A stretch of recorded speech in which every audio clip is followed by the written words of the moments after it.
Okay, and that's just an example of one of our web pages. You get the name of the academic, you get in very, very simple language what this academic's been up to, and you actually, where is it? I think when you click on Our Heroes, you get all the contact details of the academics, okay? So it's very, very immediate, user-friendly. And this is what you should be looking for on university websites, okay? And if you find something which is just totally unfamiliar, can't understand it, then really question what's the value of that research. Okay, somebody else? All right. I mentioned a little bit about the Russell Group universities. What are they? Well, we call them red brick universities, would you believe? No surprises why. Most of the Russell Group universities were the original universities of the main cities of the UK. And all these listed here are famous for research. They're all going to be around about 100 years old, some of them slightly older. And of course the original universities were research intensive. They weren't just teaching institutions, they were really sort of high academia, research-based institutions.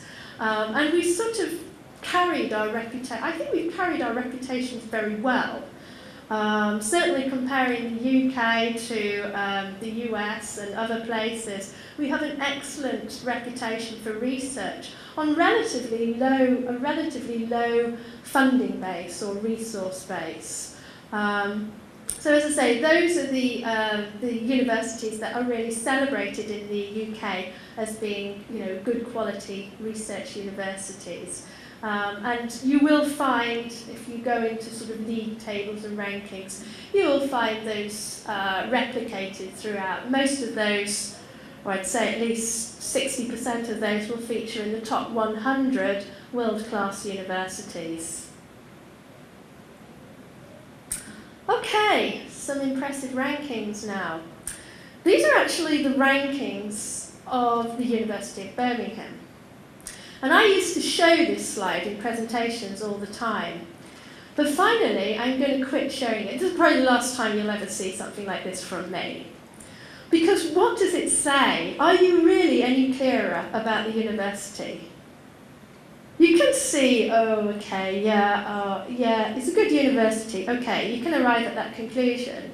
But actually, you're not really any more familiar with the university. You haven't learnt anything about, the depth of the research, the quality of the teaching, because you're looking at this and you won't know how these rankings and league tables are put together. So unless you really understand the basis of rankings and league tables and quality measures and how things are weighted, how things are calculated, this actually doesn't mean very much. So are you any clearer? Well, I doubt it. Okay.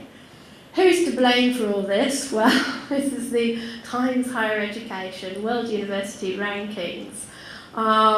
They're typically seen as the ultimate league table, the real ultimate way in measuring the quality of a university. And you'll see just down the side, these are the 5 main categories. So there's teaching, fine.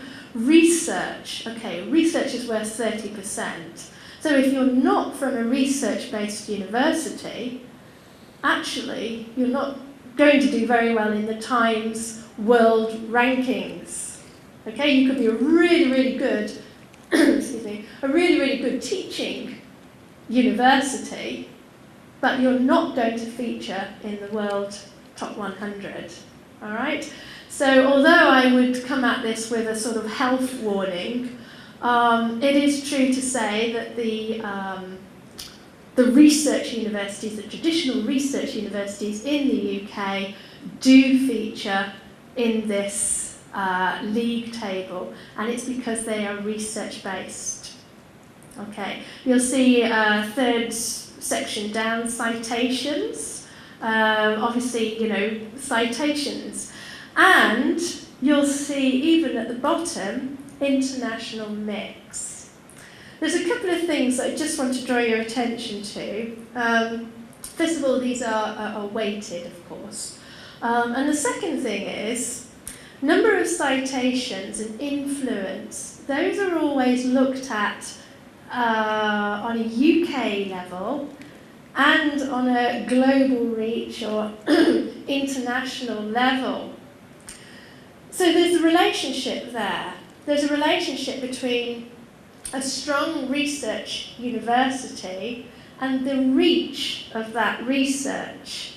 How far is the impact of that research felt on a worldwide scale?